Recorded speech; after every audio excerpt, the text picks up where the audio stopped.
Relieved him and was taken to his room. She ate and drank and was washed. For the next weeks the captain kept her locked up with her. She was milked daily. She learned to perform oral sex, since fucking a cut-off fishtail disgusted the good Christian captain. She spoke to him about her world, he of his. The captain slowly began to fall in love with her. His guilt began to consume him. He swore that from this moment on he would never let any more harm come to her. But circumstance rules a man's choice. The crew felt cheated for having the captain keep the siren. They felt it belonged to them, and they spoke amongst themselves. He was a mediocre leader anyway. Perhaps he should be relieved of his duty. Having a mutiny on his hands for the noble creature he once called a demon created a dilemma. He opted for self-preservation, and with tears in his eyes gave his prize to his men. He explained to her that if they did not, he would be killed, and they would not be able to be together. He didn't have the heart to tell her there was no witch doctor, and she would never have legs, or a tail, again. She learned to use her arms to walk around the ship. She was mouth-fucked by every dirty sailor on there.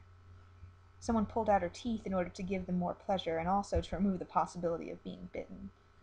The captain still retained the right to milk her, claiming that it would be traded for goods once landing. But as her smile faded and her illusions of what humans were, her milk became sour. She aged 40 years on that ship. Her beautiful white skin, not used to the sun, became dark, rusty, and wrinkled. The captain could not bear to look at her. He could not bear the shame of his actions. He thought about God's judgment. He locked himself in his studio reading his Bible, obsessed in finding a way to make it up to the good Lord, to clean his name with noble deeds. Despite his actions, the siren's heart broke with his departure. She hid inside herself, finally allowing consciousness to slip away. She became like a trained animal with no thoughts. When told to come, she went. When told to suck, she sucked. When kicked and told to go, she left. Her diet consisted of semen. The day eventually came when they did land on shore. A spark of hope came to her. The shell she had hid inside to endure her tortured existence was moved aside just for the moment. She asked the sailors if she would get her legs here. She had not spoken in months, and they laughed and told her to go talk to the captain. She began to bang on his door. She hid it for an entire hour. She begged and cried. She said she loved him. He had promised her. The captain cried also. He prayed to God and asked for guidance. He picked up his gun and took it and looked up and asked for forgiveness. Finally, he opened his doors, and she grabbed a hold of his legs, sobbing and screaming, "You left me with them! You left me with them, and I was alone! You left me with them!" He looks down at her. Her face and hair was a mess. She was an old lady. She had been suppressing all her suffering and let it all go at once, in that moment, at the feet of the man she loved. She looked up at him. They locked eyes. He could still see the little girl in the face of that aged woman. He cried out in her voice, in her naivety, "Please, please pick me up and hold me. I feel so dirty, so ugly, so unloved. Please love me. You told me to go with them in the day. I went to save your life. I went so we could be together. You took my tail, my virginity, my dignity.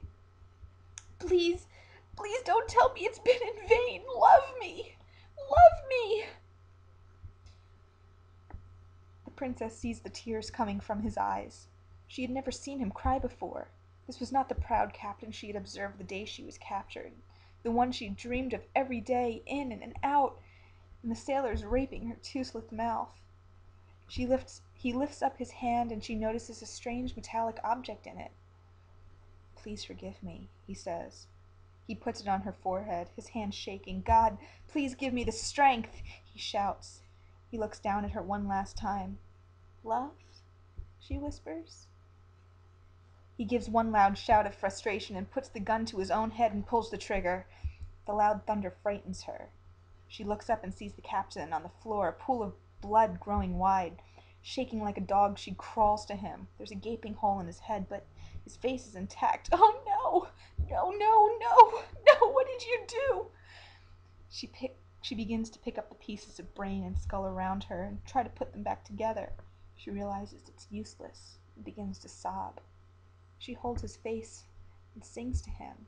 The siren sings all night. The locals gathered on shore and wept at the misery portrayed by the beautiful voice.